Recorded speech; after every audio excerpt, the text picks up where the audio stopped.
Imaginez un jour vous réveiller et réaliser que tout ce qui vous entoure n'est qu'un reflet. L'endroit où vous vivez, les personnes autour de vous, les situations qui se répètent, rien de tout cela ne vous arrive vraiment. Tout émane de vous. Comme si le monde était un miroir intelligent, façonné non pas par vos désirs conscients, mais par le schéma invisible de vos pensées les plus profondes. Avez-vous déjà eu l'impression d'essayer toujours de changer quelque chose, mais que rien ne change? Comme s'il existait une force invisible qui sabote chaque tentative de nouveau départ. Vous faites des efforts, vous élaborez des plans, vous vous engagez, mais d'une manière ou d'une autre, tout vous échappe. L'argent ne circule pas, les relations se délabrent, la motivation disparaît, et une sensation troublante commence à grandir, celle de ne pas avoir le contrôle de votre vie. Et peut-être que c'est vrai. Parce que ce que nous appelons la réalité pourrait n'être qu'une simulation, une couche vibratoire dense qui ne répond pas à ce que vous souhaitez, mais à ce en quoi vous croyez, silencieusement, automatiquement, inconsciemment. Et si le problème n'était pas ce qui arrive, mais qui le projette? Et si le monde n'était que la conséquence de ce que vous pensez, ressentez et émettez, une construction mentale où l'extérieur n'est que l'écho de l'intérieur? Il existe un principe, il est plus ancien que toutes les religions, plus puissant que n'importe quel gouvernement et plus secret que ne le souhaitent ceux qui mènent le jeu. Un principe capable de changer radicalement votre rapport à la réalité. Une loi oubliée, transmise par des initiés, cachée pendant des siècles, et léguée par un homme appelé Hermès Trismégiste. Cette loi affirme ceci: tout est esprit, l'univers est mental, et si c'est vrai, alors le monde dans lequel vous vivez n'est que le reflet direct de la fréquence que vous maintenez. Peu importe la lutte contre les circonstances, elles reviendront tant que vous ne transformerez pas ce que vous émettez. Mais que se passerait-il s'il existait un moyen de changer cela rapidement? Un processus qui vous permettrait, en seulement 3 jours, de faire taire les anciens schémas, d'installer de nouvelles croyances et de modifier la vibration qui façonne votre réalité. Cette technique existe et elle vous sera révélée dans cette vidéo.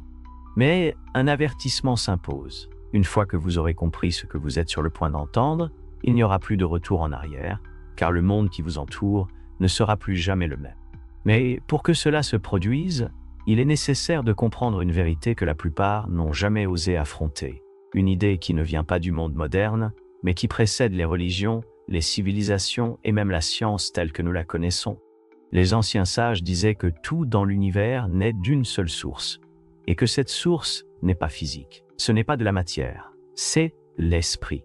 Cette révélation est consignée dans la première des 7 lois hermétiques, un principe caché appelé la loi du mentalisme. Selon cette loi, l'univers entier est mental, ce qui signifie que toute réalité, visible ou invisible, est une projection de l'esprit universel, et que chaque être vivant porte en lui une étincelle de cet esprit créatif. En d'autres termes, tout ce qui existe est une conscience manifestée. Et vous, même sans vous en rendre compte, influencez constamment le monde qui vous entoure par ce qui remplit votre esprit. Mais il y a un détail encore plus troublant. Cette influence ne dépend pas de votre volonté consciente. Elle ne répond pas à ce que vous pensez consciemment.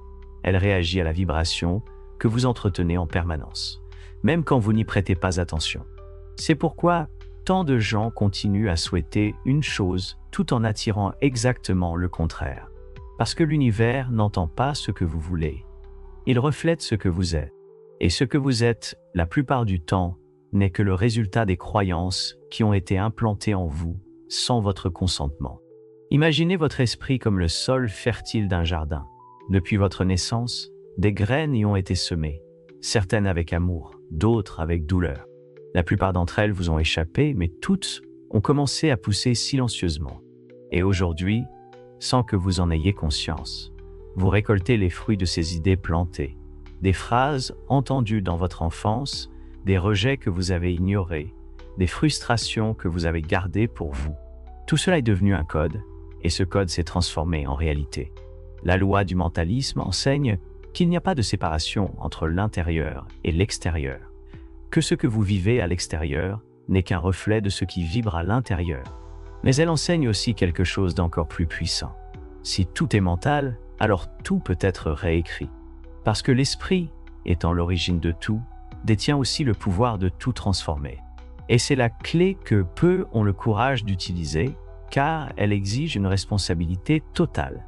Il n'y a plus de coupable, plus de malchance, juste le reflet de votre propre champ mental sous la forme du monde. Vous pouvez voir cela comme une menace, ou vous pouvez le considérer comme une liberté. La liberté de ne pas dépendre des circonstances, de ne pas mendier la chance, de ne pas vous conformer aux attentes des autres. La liberté de créer une nouvelle réalité, non pas par la force, mais par la fréquence, parce que la matière ne résiste pas à l'esprit. La forme cède toujours au contenu, et ce contenu, c'est vous. C'est ici que le voyage commence à changer de direction. Car dès que vous comprenez que le monde dans lequel vous vivez n'est que la traduction vibratoire de votre esprit, vous cessez d'être un pion sur le plateau et vous commencez à devenir le joueur. Et quand vous prenez cette place d'origine, tout ce qui vous entoure commence à se réorganiser en réponse. Mais la réorganisation ne se fait pas par hasard. Elle nécessite une étape consciente, un changement intérieur, une rupture avec l'ancienne manière de fonctionner. C'est comme se réveiller d'un état hypnotique et pour la première fois, ouvrir les yeux dans son propre rêve. Sauf que, dans ce cas, l'éveil ne survient pas par un choc, il se manifeste dans le silence, car le premier pas pour changer la réalité n'est pas l'action. Oui, l'arrêt, arrêtez de répéter, arrêtez de réagir, arrêtez de suivre les impulsions automatiques qui vous piègent dans le cycle, dont vous dites vouloir vous libérer. L'esprit, lorsqu'il est ralenti, révèle les mécanismes cachés qui agissent en coulisses. Et c'est exactement pourquoi le premier des 3 jours est dédié au silence. Un silence qui n'est pas l'absence de son, mais l'absence de distraction. Un retrait dont l'objectif principal n'est pas de comprendre l'esprit, mais d'observer ce qu'il produit quand vous n'interférez pas. Car c'est là que vous trouvez le code à réécrire. Pendant les premières 24 heures, l'invitation est radicale. Éteignez les voix extérieures. Pas de réseaux sociaux, pas de musique, pas de nouvelles, pas de conversations superficielles. Le but est de créer un espace intérieur où le bruit de la répétition ne peut pas se cacher. Vous n'avez aucune idée à quel point vous êtes conditionné jusqu'à ce que vous réduisiez le monde au silence et écoutiez votre propre esprit. Et dans cet espace vide, quelque chose commence à émerger. Un motif, une fréquence, une sorte de sentier invisible qui guide tous vos comportements. Vous commencez à voir non pas ce qui cloche à l'extérieur, mais ce qui est programmé à l'intérieur. Et cette prise de conscience en soi est déjà le début du changement. Le deuxième jour, une fois que l'esprit s'est désintoxiqué de l'excès de stimulation, l'élément transformateur entre en jeu, le mot exprimé avec intention. Pas comme une simple affirmation, mais comme un ordre vibratoire. Le mot, selon les anciennes traditions, est le son qui façonne l'invisible. C'est pourquoi le monde aurait été créé par le mot, parce que le son organise la substance mentale. Maintenant que tu es à nouveau concentré, il est temps de commencer à programmer. Pendant ce deuxième cycle de 24 heures, tu répéteras des affirmations hermétiques 2 fois par jour, au lever du jour et juste avant de te coucher. Ce sont les moments où l'esprit est le plus réceptif, le plus malléable et le plus vulnérable à ce que tu souhaites installer. Mais ce ne sont pas des affirmations ordinaires. Ce sont des déclarations ancrées dans la loi même du mentalisme. Des phrases comme « Mon esprit commande la forme, la réalité répond à ce que je vibre, pas à ce que je crains. Le monde extérieur me sert parce que je reconnais mon centre créatif. La répétition n'est pas une superstition, c'est une technique. L'esprit a besoin d'entendre pour enregistrer. Il a besoin d'enregistrer pour émettre. Et il a besoin d'émettre pour se transformer. Il est naturel qu'en ce deuxième jour, tu ressentes une résistance. L'ancien esprit essaie de survivre. Il voudra que tu trouves tout cela ridicule, épuisant et inutile. Il fera naître le doute, l'autosabotage et la fatigue. C'est le mécanisme de défense de l'ancien schéma. Ne cède pas, continue d'avancer. Car chaque reprogrammation mentale franchit le seuil de l'inconfort. Et ceux qui dépassent cette barrière découvrent un tout nouveau champ de possibilités de l'autre côté. Puis vient le troisième jour, la phase d'intégration. Maintenant que l'ancien code a été réduit au silence et que le nouveau commence à s'installer, il est temps d'activer, de visualiser, de maintenir pendant quelques minutes l'image vivante de la réalité que tu veux vivre. Pas comme quelque chose de lointain, mais comme quelque chose qui est déjà en train de se réaliser. Ici, l'imagination devient un outil sacré, car le cerveau ne distingue pas ce que tu vois à l'extérieur de ce que tu ressens à l'intérieur. Et quand tu combines la respiration profonde avec l'image et l'émotion, tu ouvres un canal direct entre l'esprit et le champ vibratoire. Cet exercice devrait durer seulement 10 minutes. 10 minutes de respiration rythmée, de visualisation active et de pleine présence. Tu imagineras la vie comme si tu étais déjà de l'autre côté, comme si tout s'était déjà réalisé. Tu ressentiras l'émotion d'avoir réussi, d'être déjà en train de vivre cela. Et en cet état, tu envoies à l'univers non pas une demande, mais un ordre, un signal, une nouvelle fréquence qui doit être entendue. Ces 3 jours constituent un rituel, non pas au sens religieux, mais énergétique. Ce sont 3 portails, le silence, le mot et la vision. Lorsqu'ils sont appliqués correctement, il est impossible que la réalité reste inchangée. Elle doit se plier, elle doit s'adapter, elle doit répondre. Car c'est ainsi que fonctionne le chant. Il ne réagit pas à l'apparence, il réagit à la vibration. Et pendant ces 3 jours, vous ne vous contentez pas de souhaiter une nouvelle vie. Vous vibrez comme si vous la viviez déjà. La méthode est simple, mais elle n'est pas superficielle. Et ceux qui la pratiquent avec sincérité réalisent quelque chose qu'il est impossible d'ignorer. Le monde extérieur n'est que le délai avec lequel la réalité intérieure se manifeste. C'est pourquoi ce que vous transformez en 3 jours influence ce que vous allez vivre au cours des mois, des années, voire des vies. Parce que l'univers entier écoute et il répond à votre vibration avec précision. Mais cette réponse vibratoire ne se manifeste pas au niveau de ce que vous dites vouloir. Elle se produit au niveau de ce que vous croyez être vrai. La réalité n'écoute pas vos désirs, elle lit vos croyances. Et c'est pour cela que, même avec de bonnes intentions, tant de personnes restent prisonnières des mêmes schémas de rareté, de rejet et de répétition. Parce que le chant n'obéit pas à ce qui est prononcé à voix haute, mais à ce qui est ancré comme vérité profondément dans l'esprit. Ces vérités silencieuses, souvent invisibles même à celui qui les porte, sont les codes qui façonnent constamment la vie. Chaque croyance agit comme un ordre qui tourne en arrière-plan. Vous ne le voyez peut-être pas, mais il est là, exécutant des instructions installées depuis longtemps, des idées héritées, des phrases entendues durant l'enfance, des expériences mal comprises. Tout cela se transforme en langage, un langage mental, et ce langage définit les limites de ce que vous croyez possible, acceptable et mérité. Imaginez l'esprit comme un système d'exploitation, ce que vous vivez et ce qui a été programmé. Et ce qui est le plus troublant, c'est que la plupart de ce code n'a pas été écrit par vous. Il a été installé, souvent sans votre consentement. Des phrases comme « L'argent c'est sale, personne ne reste à mes côtés. La vie est dure, tout va de travers pour moi. » Vous ne vous souvenez peut-être même pas de les avoir entendus directement. Mais si cela a été ressenti intensément à un moment de votre vie, il y a de fortes chances que cela ait été enregistré.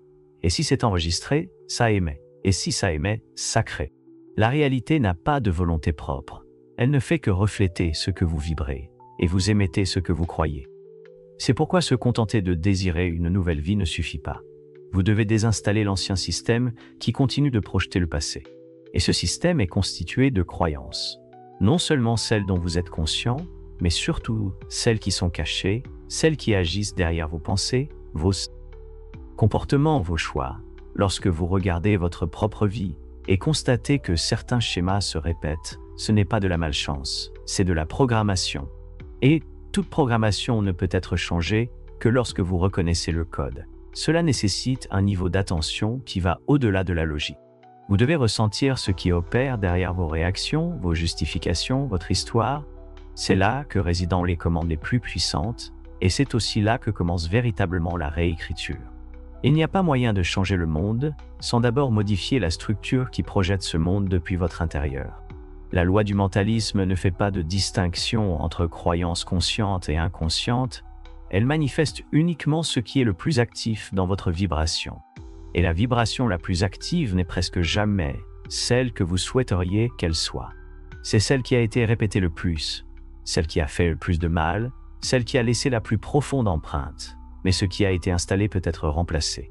Ce qui a été appris peut être rééduqué. Ce qui a été émis si longtemps peut être transmuté. L'esprit est plastique, la conscience est malléable. Et les croyances ne sont pas des phrases figées. ce ne sont que des souvenirs devenus identités. Vous n'avez pas besoin de continuer à porter des vérités qui ne vous appartiennent même pas, ni de vivre dans un scénario écrit par quelqu'un d'autre. La reprogrammation de la réalité commence par le courage de regarder à l'intérieur et de dire « cette pensée n'est pas la mienne, cette peur ne m'appartient pas, cette limitation n'est pas qui je suis ». Lorsque vous commencez à faire cela, les codes commencent à se décomposer. Et pour la première fois, le monde cesse de répéter ce que vous n'avez jamais voulu et commence à répondre à qui vous avez enfin choisi d'être. À partir du moment où cette vision s'installe, il n'y a plus de retour possible à ce que vous étiez, car ce qui a été vu ne peut plus être oublié. L'illusion du hasard commence à s'effondrer, les récits de victimes perdent leur sens, et la responsabilité de votre propre monde cesse d'être un fardeau pour devenir un pouvoir. La loi du mentalisme n'est pas seulement un concept philosophique, c'est un outil, une manière d'agir dans la vie depuis l'origine, et non depuis la conséquence. Quand vous comprenez cela, tout est esprit. Vous réalisez qu'il n'y a pas de barrières absolues entre le désir et l'accomplissement, entre la pensée et la forme, entre l'intention et la manifestation.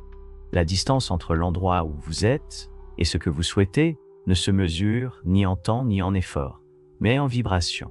Et cette vibration peut être ajustée chaque jour, en respirant autrement, en pensant différemment, en choisissant autrement.